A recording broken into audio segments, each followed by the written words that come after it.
प्राचीन भारत का एक महान साम्राज्य सातवाहन वंश था, जिसे आंध्र जातीय से भी जाना जाता है। इस शासन के राजाओं ने 300 वर्षों तक शासन किया था और इस वंश के आधारित हम भारत की प्रख्यात गुफाओं, अभिलेख, सिक्के और बंदरों के बारे में जानेंगे। सातवाहन वंश साम्राज्य की शुरुआत कण्व वंश के अंतिम शासक सुशर्मा की हत्या कर शिमुक ने सातवाहन वंश की स्थापना की थी।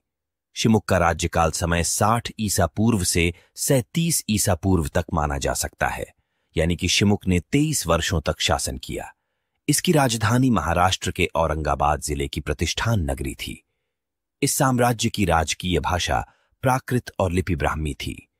सातवाहन वंश का समाज मातृसत्तात्मक था, अर्थात राजाओं के नाम के आगे उनकी माता का नाम लिखा जाता था, जैसे कि गौतमी पुत्र शातकर्णी, पुलुमावी पुत्र शातकर्णी, वशिष्ठ पुत्र शातकर्णी, यज्ञश्री पुत्र शातकर्णी होता था। इसमें जो गौतमी, पुलुमावी, वशिष्ठी, यज्ञश्री ये सभी माताएं का नाम है, लेकिन राजकुल पितृसत्तात्मक था, अर्थात राज सिंहासन का उत्तराधिकारी वंशानुगत ही होता था। इस समय में ही अमरावती कला का भी विकास हुआ था। यह शैली कृष्णा और गोदावरी नदियों के किनारे तक विकसित हुई है।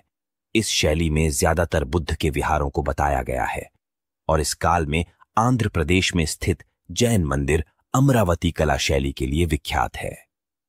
इसके साथ गुफाओं की बात करें तो अजंता और एलोरा की गुफाओं का भी निर्माण सातवाहन वंश के राजाओं ने ही किया था, जिसे सन 1983 में दोनों गुफाओं को वर्ल्ड हेरिटेज साइट का दर्जा घोषित किया गया है। अब जानते हैं अजंता गुफाएं के बारे में। अजंता की गुफाएं एक घने जंगल से घिरी है।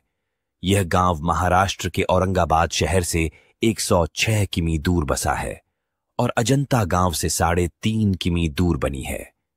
यहां कुल 29 गुफाएं जो चट्टानों को काटकर बौद्ध स्मारक गुफाएं बनाई है, ये सभी बौद्ध धर्म से संबंधित चित्रण एवं शिल्पकारी मूर्तियां के उत्कृष्ट नमूने मिलते हैं। अब जानते हैं एलोरा गुफाएं के बारे में। एलोरा एक पुरातात्विक स्थल है जो महाराष्ट्र के औरंगाबाद से 30 किमी की दूरी पर स्थित है। यहां 34 गुफाएं हैं। इसमें हिंदू, बौद्ध और जैन गुफा मंदिर बने हैं।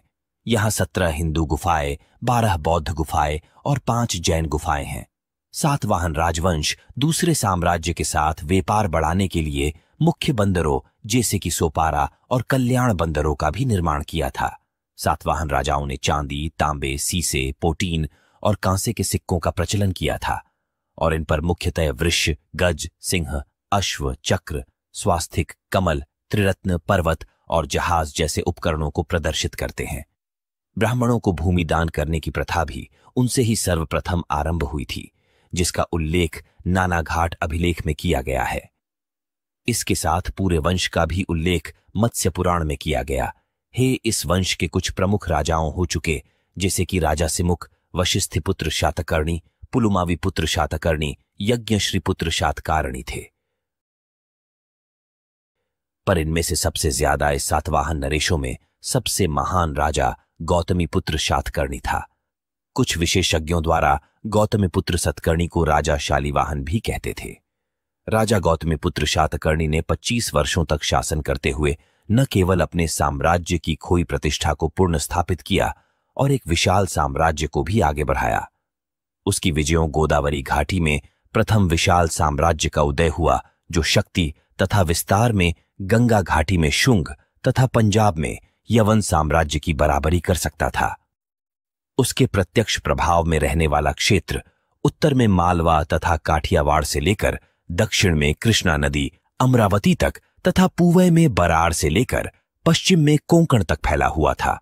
उसने त्रिसमुद्र तोय पीतवाहन उपाधि धारण की, जिससे यह पता चलता है उसने 3 समुद्रों का पानी पिया था, पूर्वी में बंगाल की खाड़ी, पश्चिम में अरब सागर का और दक्षिण में हिंद महासागर। उन्होंने पूरे भारत को एकजुट कर दिया और विदेशी हमलावरों के खिलाफ बचाया। ये सब बातें नासिक शिलालेखों से जानकारी मिलती है, जो गौतमी पुत्र शातकर्णी का पुत्र वशिष्ठ पुत्र पुलुमावी ने बनाया था। उसके सिवाय वहां इस लेख का उद्देश्य गौतमी पुत्र सतकर्णी की माता तथा पुलुमावी की दादी गौतमी बलक्षीद्रारा भदावनीय भिक्षु संघ को रहने का गांव की तरह एक गृह बनाने के लिए उसके लिए पुलुमावी द्रारा भिक्षुओं के लिए गुफा का निर्माण किया था। गौतमीपुत्र शातकर्णी ने शक शासक नहपान के साथ उनका युद्ध हुआ तथा इस युद्ध में जीतकर ऋगातमीपुत्र ने अपरांत, अनूप, सौराष्ट्र, कुकर, अकर तथा अवंती को नहपान से छीन लिया था। शातकर्णी को कलिंग नरेश खारवेल के आक्रमण का भी सामना करना पड़ा, पर शातकर्णी की सेना के बारे में जान के खारवेल की सेना ने पीछे दौड़ की थी। इस तरह खारवेल असफल रहा और शातकर्णी एक सार्वभौम राजा बन गया। हेलो दोस्तों, जो आप सरकारी परीक्षा की तैयारी करते हो तो ये वीडियो आपके लिए लाभदायक है और हम ऐसे वीडियो आपके लिए बनाते रहेंगे जिससे आपको मेहनत करने का उत्साह बढ़ता जाए। तो आप हमारे चैनल को आज ही सब्सक्राइब कर दीजिए, जिससे हमारा वीडियो आपके पास सबसे पहले पहुंचे।